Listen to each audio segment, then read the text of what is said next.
an hour late, but we had an important conversation. Doop doop doop. Strem tweets. Tweets are out there. You got us an announcement gift ready? Oh, I got it's all up there. It's all already on there. Check this bad boy. Let me see if I'm I already approve. streaming. What did you think of United States of not America? Oh yeah, I was gonna tell you about that. I'm gonna delete that, or you can edit it. It's lore, bro. You never question lore. Yeah, I was. It is truthful. I was planning on deleting it. I just wanted to make sure that you were good with that lore before it became lore. Oh yeah. Because we are sure of our lore. It exists. So by the way, that GIF. Fuck. I do not like the arms and legs coming out of the car. That one does not make me happy. That's an older GIF. I guess it's been a little while since I've looked in the announcements. The one today, though. Did you see the one today? Yeah. I was scrolling to it when this match started. Okay. I also want to respond to what Justin and Angel were talking about.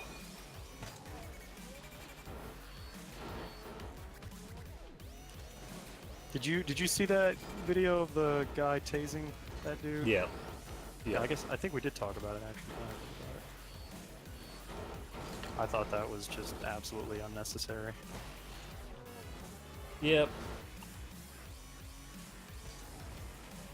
Even if the guy wasn't fully cooperating, like they could just that's not grab him. Immediately grounds for a taser.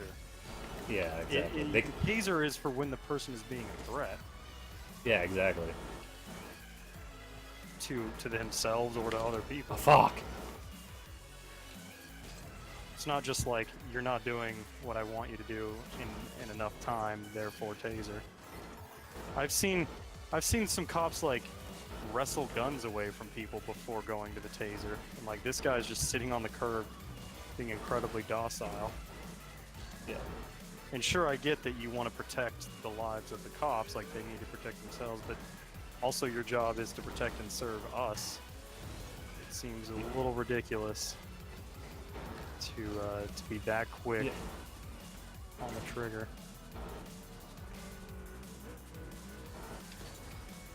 Justin changed to his other one.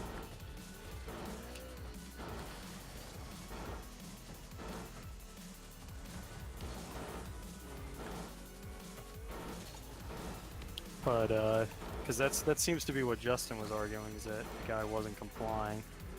I don't think that's enough of a reason. I'll see what Angel said in a second. I think Angel seemed like she was. I think Angel brought up like the fact that he had a warrant or something. She brought up the fact that he was potentially drunk and that there was a bat. Oh shit. But no bat was found. Him crossing his legs means he could have been running. But I don't see that as enough reason for the taser. I mean, if the guy just starts running away, that's potentially... If he starts, running, right. Yeah. If he's getting up, right? He hasn't even left the ground. His butt hasn't even left the Yeah. ground. What kind of dance is Link doing there? So that dance, there was a glitch in the Wii U version of Hyrule Warriors. And there's this girl that basically does dances when she does her weapons. And so there's a glitch where you could give Link her weapon. And so he's doing this, like, basically this idle dance. I really hope that goes in. Damn, that was a cookser pinch, like a legit, just not straight. It was pretty much in the same spot. We would have had to gift that and make that your announcement. And call it the Ashton Finch. Yeah. Whenever someone pulls it off, it gets renamed. Yeah, that's what it should be. A cookser pinch is any type of pinch. But then if somebody gets an actual cookser pinch, the last person who got it, it gets renamed to it. It gets renamed to that, yeah. And we gotta make a... do you know how to make a GIF? Yeah. 'Cause I can obviously, like, get a clip of the moment. I don't know. What do you do to turn it into a GIF? Well, I upload everything to my YouTube channel, and then I can just... There's YouTube to GIF websites out there, so... I. And you can just select like a portion of the video and say GIF this section. Yeah, I did it for one of my announcements before. There was one with just Yakuza gameplay, and so I found a YouTube video with that Yakuza gameplay. And Can it also do that for like MP4 files that you have? yeah, 'Cause, I might need to make use of that. So it's just one of those things I've always kind of just meant to look into and just never done it. yeah. Because I don't actually need to make a GIF, but I'd like to know how. Some of those sites kind of suck too with like their GIFs. Like they make really shitty ones, like just shit quality. If you wanna, so if you wanna link me the one that you use. I don't remember. I've only used it twice, so I have to find it again. Alright, that's fine. Shit, what was I gonna say? Another Cookser pinch.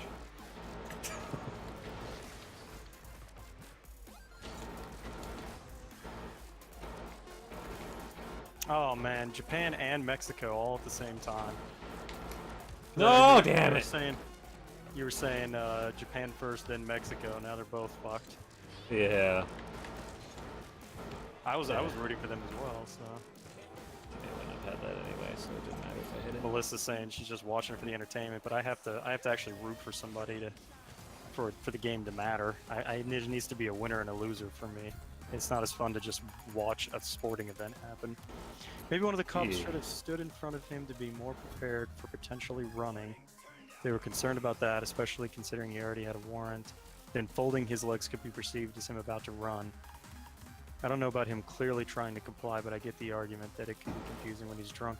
The guy's just moving so slowly, I don't know where you see him as a threat. Oh yeah. He hasn't turned around. He hasn't.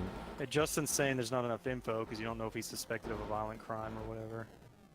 Said he was wanted for possession and public drunkenness. Cops were called about him threatening with a bat, although none was found on the scene. I don't know how you look at that and go, yeah, the only thing the cop can do here is tase the guy. Yeah. His arms were flat and out in front of him. He was moving very slowly. That to me is a person trying to comply. Because Angel's saying here that she doesn't know about clearly trying to comply. When that's what I said. She's saying she doesn't know if she agrees with that. But I'm trying to think in my head, if I'm stressed and I'm not sure what the cops want me to do, what am I going to do? I'm going to move incredibly slowly. You know what I mean? Like I'm gonna move slowly. I'm going to keep my arms visible where they can see me and see what actions I'm doing. Those are the things that I'm trying to do if I don't know exactly what they want from me right away and I'm scared. Those are the things I can guarantee you I'm going to do, and I don't see how, you know, any of those actions are immediately threatening to a cop. Also, I think in any situation with the police, the cops don't 100% know that you are going to comply. Sure, right? I get that. That like at any second it could turn into What I'm saying is that's not reason enough to tase somebody, because in any situation, the cops don't know who you are. They don't know how you're gonna act. I took that as like, you don't know when you never know if someone's gonna comply, so you have to treat everyone as hostile. You're saying you're never gonna be fully sure of compliance, so you can't treat everyone as hostile because that's ridiculous. It results in this. Yeah, you can't tase everybody you see. Because I think part of it is that they think, well, tasering is non-lethal, so just do it at the drop of a hat just to be sure. But that's not the attitude you should have with a taser. That can still be like very problematic. Then tase everybody, right? Why aren't they tasing everybody if that's You could just start every encounter with the police with everyone gets tased. Yep, because then it would stop everything. No, I mean that's. I know it's tough to make like a judgment call and everything, but that's the cop's job. That's what they've trained to do. That is what their job is to make those on-the-fly judgment calls. And I get it if it's a really stressful situation, but there were two cops. There's only one suspect who's on the curb, moving very slowly, and you can hear another cop car coming in the distance. it doesn't look to me like a situation that was out of your control. It looked like everything, as far as you can tell, I didn't see any signs that things were out of control. You know, maybe if that cop were able to talk to me right now, he would tell me about other signs that he saw or something, but I certainly didn't see anything that looked dangerous.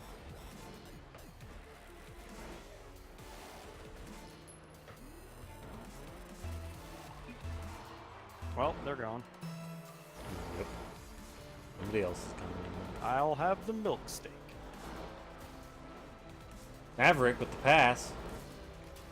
Milksteak with the wall saying wow. I think that's Foo looking for bar. Oops. Everything seems really low. Yeah, because my volume's at like... We're at 40, 50. Not at the right volume.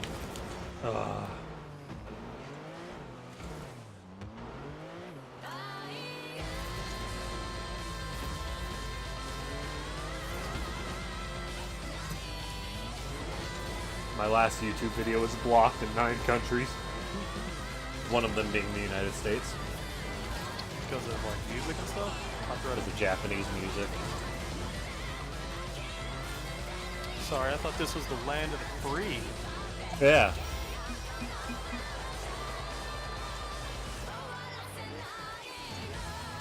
Home of the brave. So I'm listening to some Japanese music right now, just to make myself feel better about it. To cope. If I remember right, this is just a artist that will just monetize off of my content rather than. Go ahead and delete that question mark. It is now United States of not America. Yeah. I love that that was a GIF. It's just worldcountries.gif. Oh no, I made it. Kind of. So I found it. I renamed it to worldcountries.gif. And it had on it United States of America in red, and everything else gray. So I added not the United States of America on it. So. It's funny, you see GIF and you expect it to move. Oh yeah, yeah. It had in its metadata or whatever that it was supposed to be animated, but only one frame. So that didn't make sense. So I just removed that when I re-exported it.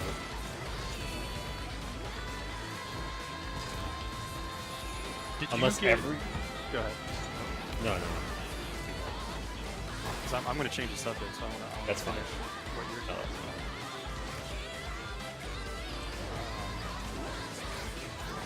Did you read the story behind that guy's dive? The song that I sent you? Oh shit, no. The story. Yeah, there was a song I sent before I sent like the entire album, a different album. The song I sent you was called like The Last Dive of David Schwinn or something like that. I can't remember his last name. No, I didn't remember seeing that. And I said that the top YouTube comment has, because you replied with that you were going to download the album. Yeah. That the first song I sent you has like a story behind the title, has an explanation for why it's called The Last Dive of David whatever, and it's kind of neat. I feel like I built it up too much now. It was just kind of like a neat story. Now I've made it like it's some big thing. Also, I haven't paid attention to Rocket League at all. I did download that album though. I also downloaded their album before that accidentally. The Paint the Sky Red. That one I really like that one. Are we talking about we lost the sea, or are we talking about different? Well, the one that was on the album We Lost the Sea, that one has a cool story. Paint the The Sky Departure Red. song. The band, yeah, the band's called We Lost the Sea. Ah, And okay. the album's called The Departure Songs. Okay. Yeah, that one has a really cool story to the song I sent you. It's about this guy Yeah. that went on a really deep dive into the ocean. And the other one, Paint the Sky Red, is just an album that I really like a lot. Paint the Sky Red. Is that by the We Lost the Sea, or is it by the? No, that's a different one. I put it in the Discord a long time ago, and then you said you were gonna get to it, but I don't think you got a chance to.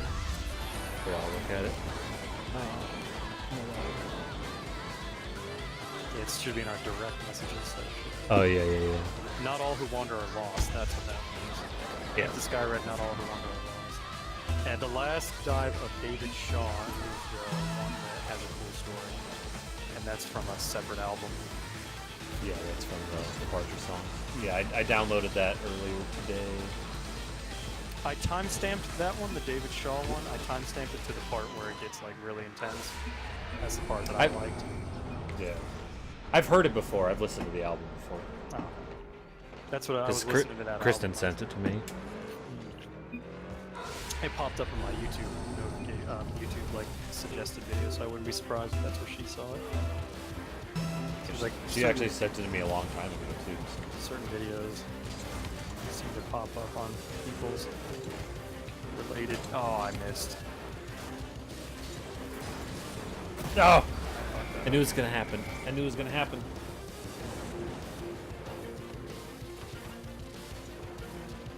Yeah, the Paint the Sky Red one, it's pretty much start to finish is just really pleasing to me.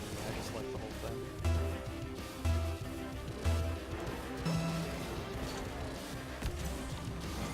But I can't seem to find anything else by that band.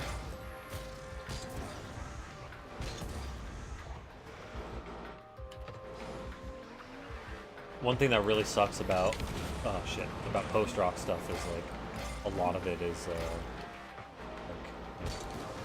real underground. What? Oh! What is that? What was that hit? This hit's stupid. We should name that after you. Look at this. Okay, never mind. I did a backflip and I didn't understand, but it just hit the side of my backflip. I get it now. No, because a lot of it's like very underground. It's hard to pirate. It's all on Bandcamp. If it's not on YouTube, then I'm probably not going to see it. If any aspiring artists want to know how to get some bro's attention. Because I rip my music from YouTube usually. Yeah. Or SoundCloud. I have taken stuff from SoundCloud about. They used to not have it in good. They used to like store it on SoundCloud and have you preview it at like. I forget, it was like 128. Which 128 is just, that's not good, man. Yeah. Like it loses a lot at 128.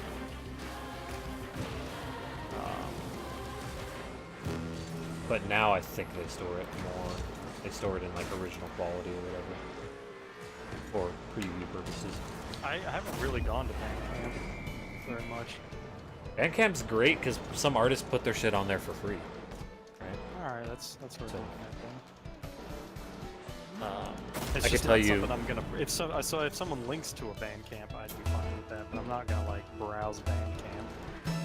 No, I don't browse Bandcamp. No, if I'm looking for an artist and I see their Bandcamp page, Yeah. I click on it to see if they have their shit up there for takes. I can tell you this: We Lost the Sea was not free. It was $10. Well, I just did it straight from YouTube. But I found it on Zippy Share. And if anyone's listening, we're totally joking. We don't steal anything. We're good boys and girls.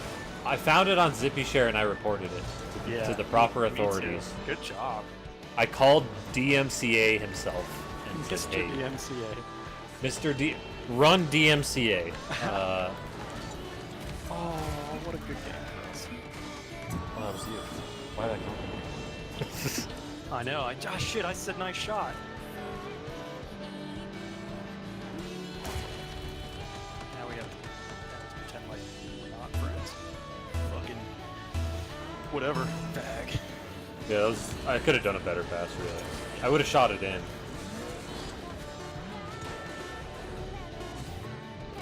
I would have done it while I'm doing something else like manly, like changing an engine. Change it, yeah. Changing a light bulb, a light bulb engine. The engine to the light bulb, yeah. Yeah. You don't see people driving that Marauder car. Very often.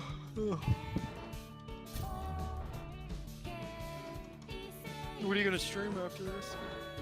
Hyrule Warriors. I finished Beyond Two Souls. Yeah. And now I started Life is Strange. Cause didn't you recommend that to Kristen?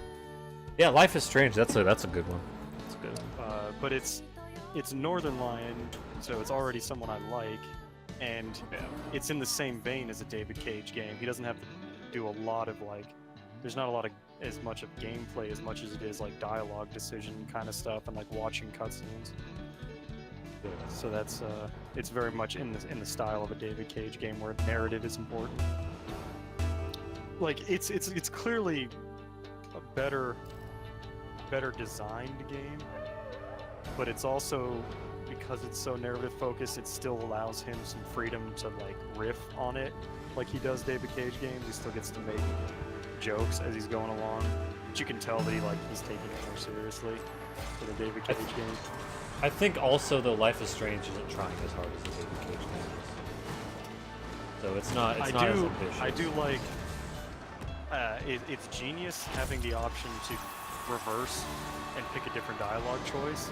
Yeah. Because that's what everybody's thinking when they do those dialogue trees. It's like, I didn't really like that answer. I kind of wish I'd picked the other one now. And it's so great that it just lets you do that. I'm not even sure. Oh, damn it. I'm not even sure if I've seen like a consequence to it yet. Like you can change your mind and then change it again, and it's not like you're running out of time juice or whatever, as far as I can tell, anyways. And I think that's pretty brilliant. Fuck.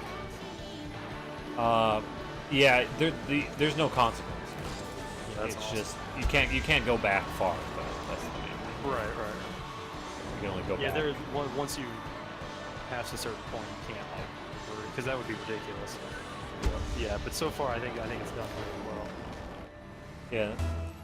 See, the thing is, since it isn't as ambitious, it doesn't have a lot of like potential plot holes that can happen. You know what I mean? It's set up. It's set in the framework of a high school story, so that's something that people already are familiar with. They don't have to get on board with just like the initial concept of it. Yeah, there's this. Go ahead. There isn't as much like universe building. That's not a good hit, teammate. I don't know what you're doing, teammate.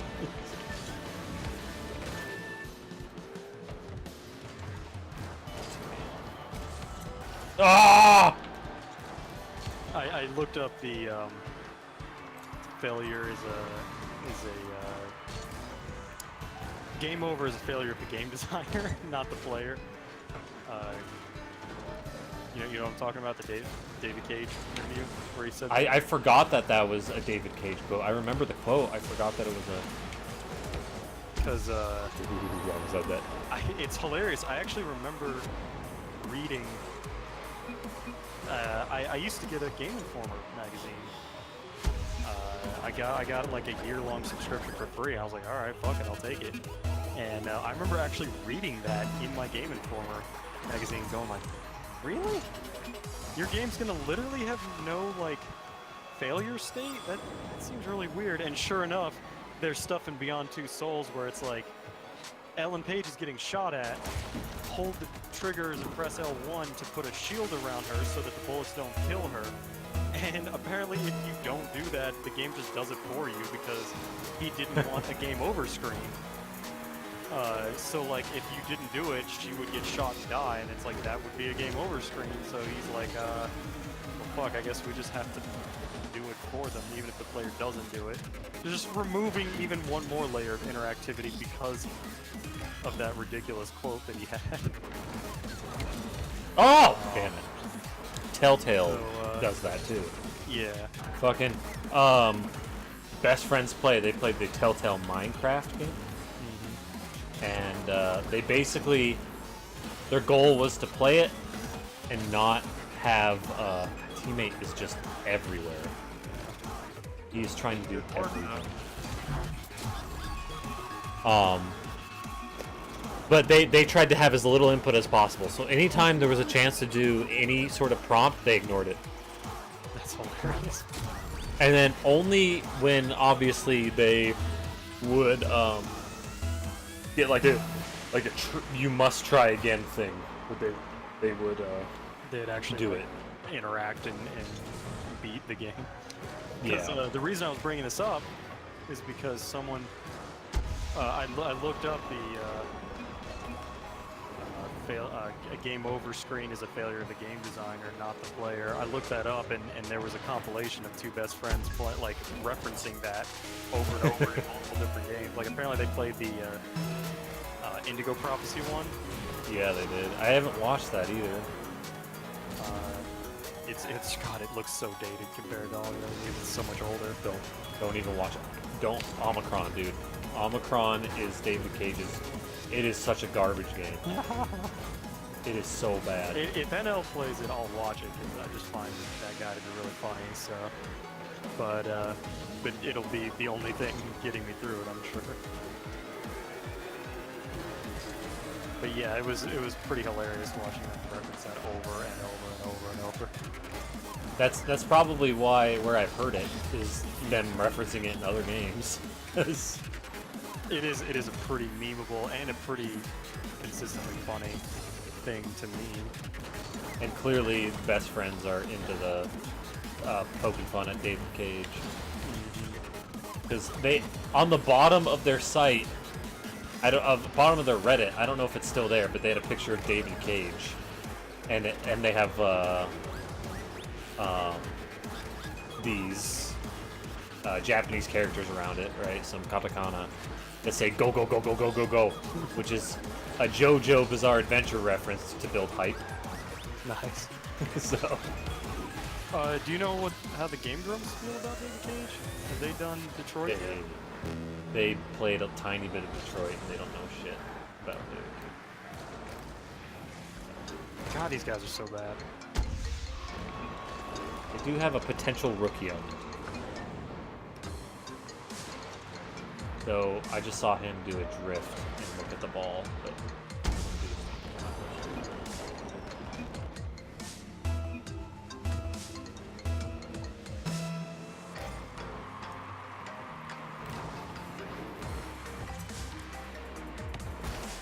Erwin, bump me. But yeah, I'm making some progress, and life is strange now.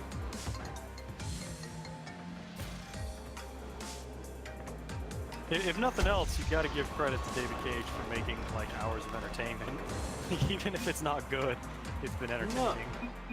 Yeah, I mean, I don't. So I liked the first 75% of the game. I did not like the Detroit? last 20. Yes. See, I'm So more all in all, I'm more in the camp of like, not necessarily beginning or ending, but just that like, the game was scattered with really good moments and scattered with really bad moments. There's just so much of Marcus's stuff is ridiculous. There were some of the moments with Kara and Alice that I really liked. I thought was really heartfelt. A lot of the stuff with Connor and Hank I really liked. I wish that was the entire game. I wish it was just a Hank and Connor game. dude, Hank and Connor were great. So it's not like I'm just shitting on it to be part of the meme of like fuck David Cage. Right. I do think the ending was weak. I would Very also weak. agree that the final 25% goes off the rails. But yeah, I'm in like a. See again. Don't forget to send me a party request. Again, it's just like there's so much that I did like. Like I was constantly impressed by the flowcharts. Flowcharts. I And thought the amount of that- options in them was great. Yeah, that was fantastic. Well, that's what I mean by flowcharts. I don't specifically mean like flowcharts are fun. I mean like specifically there's like shitload of outcomes and options that you can pick, and they're actually meaningful and impact the story later on. I think the presentation is fantastic. It's just that so much of the David Cage writing is like really silly. There's so much, like if you watch the Zero Punctuation review that he does, I feel he hit it on the nail on the head, where David Cage just forces melodrama in where there doesn't need to be. He's just like hitting you over the head with, "Whoa, let's make this super dramatic." When a little more subtlety or a little more restraint would have been perfectly fine, or even good actually. Like, that game could have been really good. Yeah. There was some dialogue things that were forced. That seemed like they were like, this doesn't seem as natural for this to come out like this right now. I like that he's attempting something that ambitious as well. Like, I think it's cool that there's room in video gaming for something of that caliber, because so much of it is, you know, battle royale stuff right now, and there's so many people copying each other that it's great to see something that's uniquely original. Like, no one else is doing, you know, I mean, I guess, because that's kind of the problem with Telltale games. Those are getting a bit stale. Like, they're still using the same engine, and they still got like a lot of the same bugs and shit. And nothing at all fucking matters in Telltale games. Oh yeah. Like, the story hardly ever changes. The only thing that fucking changes is like a dialogue thing where they'll be like, "Oh, but you killed this character." Right. And that's about it. And once you understand that, once that fantasy of like, wow, you have a lot of choice in this game, once that fantasy is gone, you can enjoy a Telltale game and just be like, okay, this story's more linear than it would like you to believe, but that can be fine. Like, a linear story can still be good. Is that linear story good? And I enjoy like The Wolf Among Us, but the Game of Thrones one just wasn't good at all. Like, even if this had a million choices, it wouldn't save the shitty like writing and the terrible voice acting and the bad plot. Same The Walking Dead was bad. Yeah, I don't care about zombies, so I kind of thought maybe I was just being biased, but I didn't like that one. I don't like zombies either, but I tell you, the story was just like, fucking, it was weak. So I'm not shitting on. I don't want to just shit on Telltale for lack of options, because I know that's a bill of goods. I know that they're just like, their studio's not, well, at least at first wasn't big enough to have something like Detroit where it's actually a lot of meaningful consequences. Yeah, I'm just saying, like, comparing it to David Cage, right? David Cage has tons of options that, like... I think Detroit's the first game that's actually pulled that off, though. Yeah. Like, I wouldn't give David Cage too much credit for, like, Heavy Rain. Like, that one was pretty linear as well. I don't know a whole lot about Beyond Two Souls, but I know that this is the first one that's actually nailed what that's going for, and I think the game deserves a lot of praise for that. Yeah. And like I said, I'm glad that studios, I'm glad there exists room for that in the gaming market.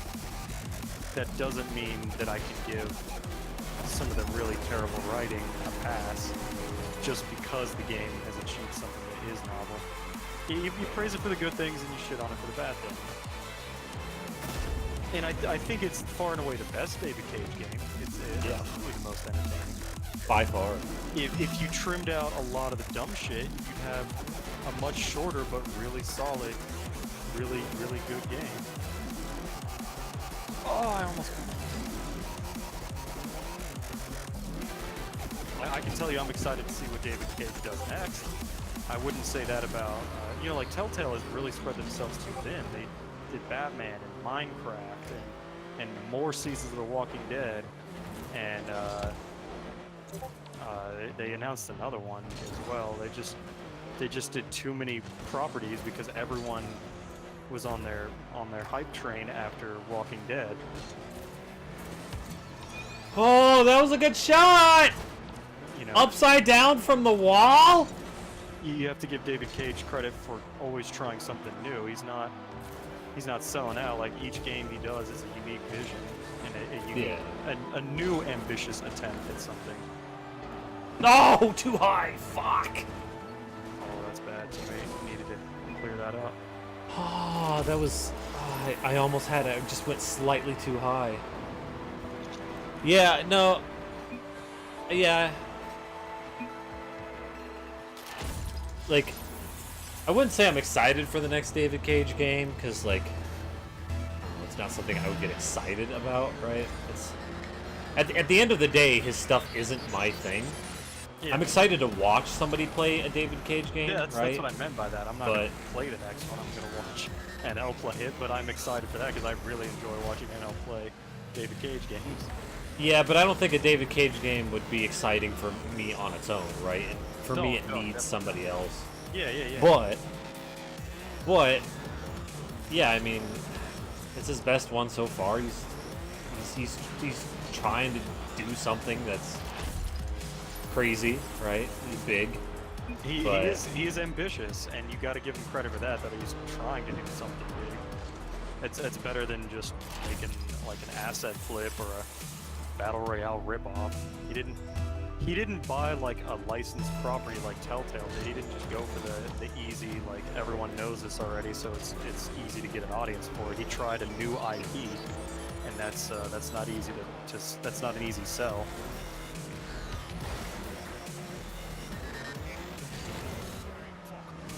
Oh, he missed, maybe.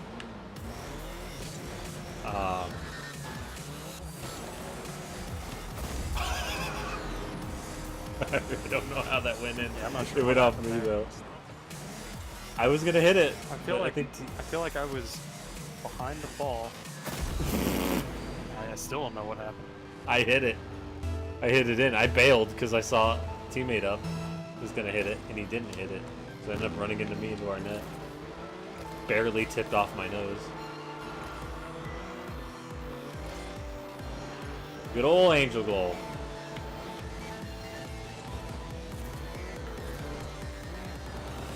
Oh. Not in it. Oh.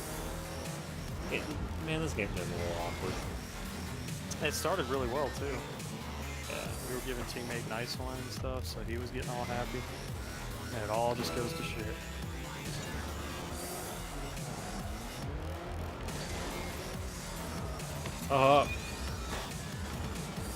Fucked up that guy going for it.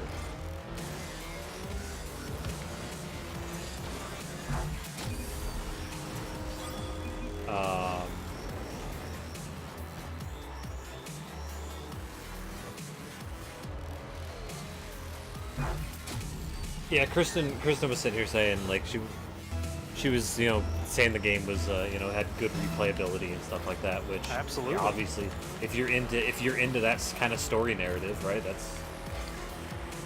That is the first thing I did was I looked up other endings. I wanted to know what other stuff they added. I think that stuff is great. I started my criticism by saying there are two things I really like: the presentation and all the flowcharts, and by that I meant like all the options and all the outcomes that there are. And I stand by that. And I want to point out, like I said, I'm excited for the next one. I enjoy critiquing and discussing movies, games, books, art. I enjoy that dissection, even if it's like overly analytical.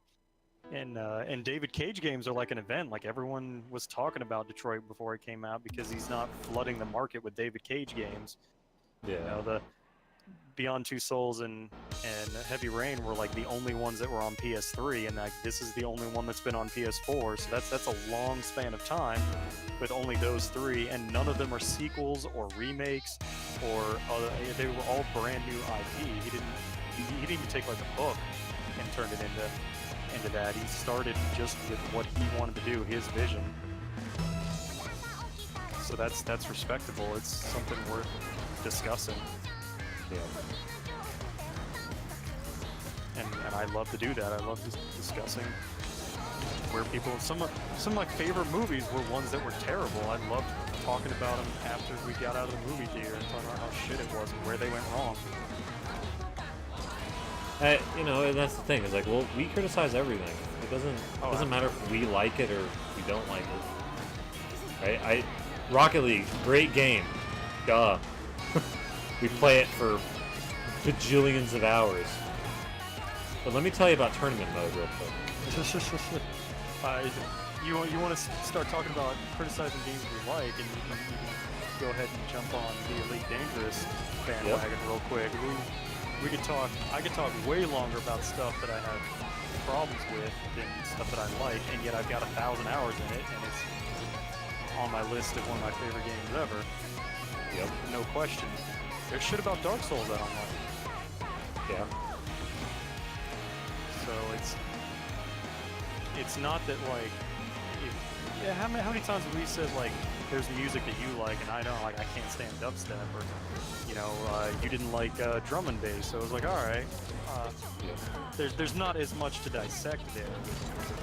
You know, we also had that conversation. I was like, there's really nowhere we can go with that other than just like, I can't stand the sounds the dubstep uses to make music. That there's nothing else I can really say. That's why I like talking about books and movies, because you can really get into what you think worked and what you don't think worked. Oh shit, I caught teammate real bad. And we talked about this with Melissa too. That I said I can't stand when people say that you're an idiot for liking such a thing. I like to say like it didn't work for me, kind of thing. Yeah. So clearly it's not about like you're an idiot for liking David Cage games.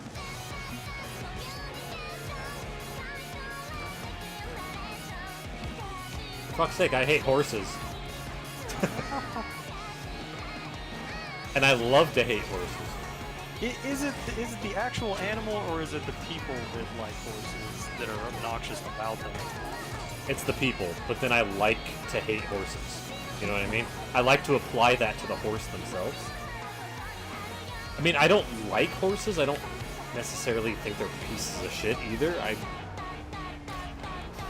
I'm fine with them. I'm fine with their existence.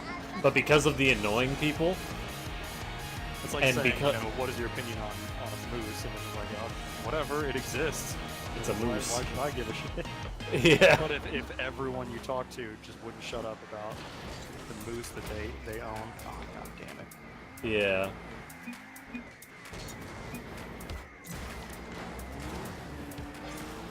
And like, and then I also find it, since I am known as the guy who hates horses, I like to hate horses. Yeah, you play You know what I mean? because it's fun. Yeah. I get that. So like I was telling Melissa, because Melissa likes Apple products, and I'm like, you know, I think Apple products' existence is fine, but I love to hate on them. So I'm sorry. And just like, Oh fuck. just if you care about, if you're fine, if you like your Apple products, then that's fine. But like, you can get as good or better for cheaper. Like if you know that fact and you're still okay with your Apple products, then go right ahead, enjoy your Apple products. You know, there's benefits to both, right? Sure. You know, there's the Apple ecosystem being integrated into that, right? If Right. if you have an Apple thing, it will work with all other Apple things, relatively And, speaking, right? I'm constantly fixing problems with my grandmother's phone, and I've wondered, you know, like if this was an Apple product, it would probably be a lot easier to solve, because Android has more conflicts between apps and shit like that if you're not going to root it. Whereas a lot of Apple stuff just works out of the box because there's not as many different configurations. Like everybody on an iPhone, whatever, is going to have similar bugs and stuff. So I've often thought like it would be a lot better to just get her an Apple iPhone, but she wants the fucking Samsung 9. I'm like, Jesus Christ, I don't even have that. And she uses it for emails and calling people. That's it. What the fuck do you need a 9 for? I have a 7. Like, I use love it my for- 7. I'm 7's very happy great. with my 7. And until it starts being slow, and I, you know, Yeah. like, oh fuck, I guess I need, because that's what happened with my 4 that I had, was the fact that it started, you know, it started to chug a little bit because Right. things evolved and it didn't. So, Yeah, I bought my 7 like last year or something. I remember we talked about it. I remember you said that you had the 7, so I looked into it and I was like, yeah, I like this. and so I've only had it like a year, and it's great. And she's skipping my phone by not one generation but two. It's just like, what? She'd be perfectly fine with like an off-the-shelf, just generic, any kind of phone. Because again, she uses it to text people, call people, and then she checks her email. That is literally all it's for. I actually have to use the restroom, so I'll be right back.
Some bro.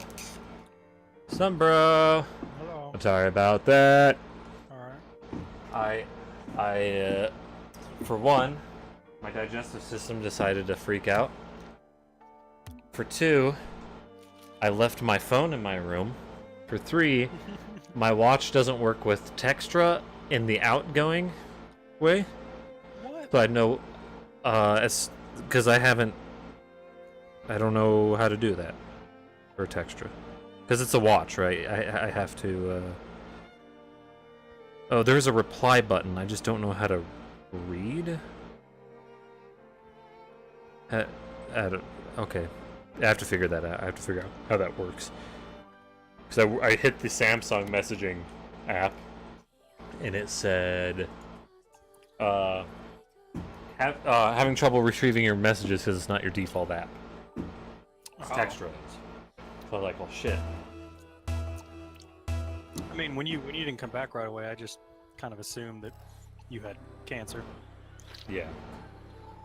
Now when I get stressed out, very stressed out in a day, my digestive system likes to reflect that. So pleasant surprise that you're not dead. Yeah. Sexy teddy bear. It's not a sexy teddy bear at all. It's not. Did you like the multimeter, huh? Oh god damn. So This so game's cute. getting me pretty hot, to be honest. Yeah. It shorted out one of my motherboards. It was so electrifying. Yeah, Specific one. no. But yeah, I looked at I was just looking up cute stuff, right? One day. And I took this a long time ago, by the way. I totally forgot it was in my phone. And then I found it today. I was like, oh shit, yeah, that's right. So but yeah, it was like list of cute things basically this person wants to buy on eBay or some shit. And there was a multimeter in there. I was like, why is there a multimeter in this cute thing list? It wasn't an ad. It was just he just added it to the list accidentally or some shit. That's pretty great.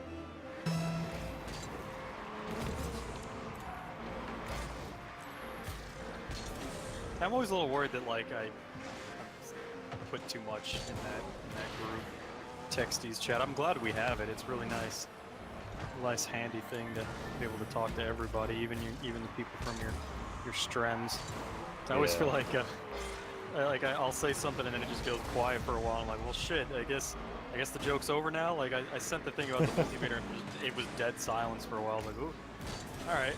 I was like, I hope that was the point of that. I hope I was right. Like, was the multimeter not part of the Q category? So I'm glad to hear that was the thing you were pointing out. Yeah. Yeah, that was the thing. When I was sending the being in the middle of the sports thing earlier, I was just like, I really hope that nobody's taking this as pay attention to me.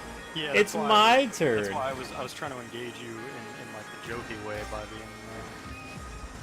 I also burned you pretty hard, but I figured you knew what I was doing. Yeah, because I was like, I'm literally doing this just to be an idiot, so.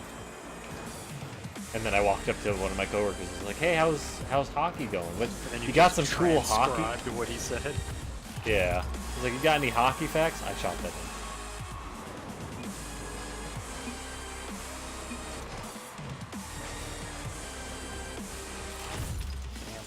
It looked like it was him. I was like, "Yeah, you got any hockey facts?" So she's like, "Why?"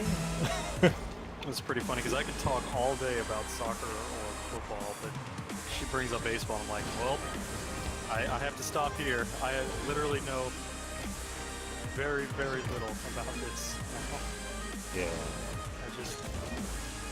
I like what I'm into, and I have no time for stuff that I'm not into. Yeah, one day she said, "Oh yeah, I'm real happy. I was watching the Dodgers game and they won." And so I said, "Congratulations? Is that what you said?" And she's like, "Yeah, it's fine." I was like, sorry, I don't know. I don't know how to respond to like, hey, my sports team won, you know? I mean, it is Like- something that's entirely out of your control, so I can see why you're like, well, congratulations, even though you didn't do anything. Yeah. That's partly what- why it is a lot of fun to go to the game, because you cheering them on can actually have a huge impact.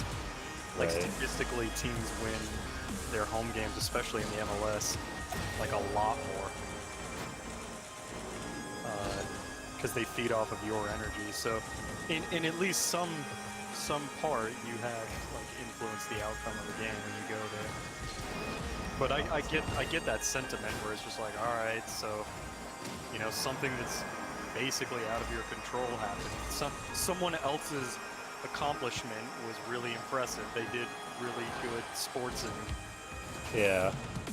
Like, But, it's like, nice one. All right, yeah, that would work, right? Oh, nice, you know, that's cool. But it's something that doesn't make any sense until you pretty much have to just decide that you've got emotional investment in the team, and that can happen a lot of times when you're younger, and it's just like, you know, it's like, obviously I'm gonna root for the Atlanta team because they're geographically closer to me, and once you decided that that's the team that you want to win, it's amazing how quickly you get sucked into that tribalism of like, god damn, I really want them to win now. And then they get really close. It's like a sports movie where it's really dramatic, and it's like, oh no, all hope is lost. It looks like we're screwed, and then suddenly they pull it off, and you're triumphant. You just, the second you make a decision that you're gonna root for a team, it's funny how quickly you get caught up in it, even though it makes absolutely no sense. yeah, and for me, I've never had that spirit towards anything, so I just think I'm very hard to, like, I'll root for somebody in like a movie or some shit, like, you know, an emotional accomplishment or whatever that's gonna happen in a movie, right? But to me, it's in sports, there's no emotional accomplishment. See, there me, is it's though. Like, No, I know, when you start to follow a team, like, you're like, oh man, I remember when this guy got drafted, he was only 20 years old or whatever. And, yeah. And you hear him in the interviews and stuff, and then you're like, oh man, I really like this guy. I want him to succeed, and it's good for the team, you know, as well. And you get attached to players, or like you'll see a player do something kind of goofy and silly, and you're like, oh, he's just like me, you know, he's like a goofy guy. That's great. Now I really want him to win. And you write these, like, it's almost like these little stories. Oh damn. You get invested in these miniature stories as the season goes on. You get caught up in it. Yeah, and that's the thing, is like that doesn't exist for me, obviously. So, oh my god. Oh, he popped it up. Oh, hit it. Oh. So yeah, like man, I don't give a shit about these people, right? I don't care their backstory. You I don't. You got caught up in. You were saying that you really like characters, like what's his name from My Hero Academia. Right. You like. Yeah. So you know, it's never happened to you, but I'm saying, like, that's the kind of attachment that people get, Yeah. and it's possible that you would get that kind of attachment if you were into a sports team. But it comes with that initial investment where you just, for no reason whatsoever, you have to decide that you care about a certain team. Yeah. Put that investment in before a team has actually earned anything for it. Yeah, that's what I'm saying, is like, I understand how people get attached to it. I don't. And like, for any, it's like watching a movie, but where you know that the writers aren't just going to give you a happy ending because you're a paying customer. You could go your whole life and not get the sports movie happy ending, which it gives it real stakes, something that like wrestling doesn't have, in my opinion. Where a lot. And go ahead. well, a lot of it for me, like, I think, you know, part of it is I would have to like the actual thing that they're trying to accomplish. Sure, yeah. So that's the big part of it. But keep going. Like, oh yeah, wrestling. Yeah, I know where you're gonna go with that. But just that because it's not being written like a script, because there's no human directing the outcome. The outcome really is, and could even possibly be random. Like, it's absolutely possible that the team that's not as good ends up winning the game because of shitty luck or whatever, really gives it a sense of like high stakes. Ah! God, these blue team is so lucky to still be in this.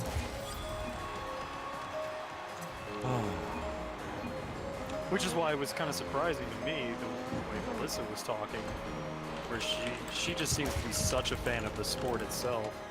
Whereas for me, I gotta have a rooting interest. It adds that element of a story component to it for me.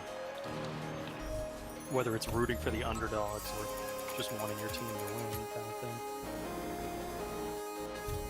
Are you still streaming? Yeah. Well, you want me to mute?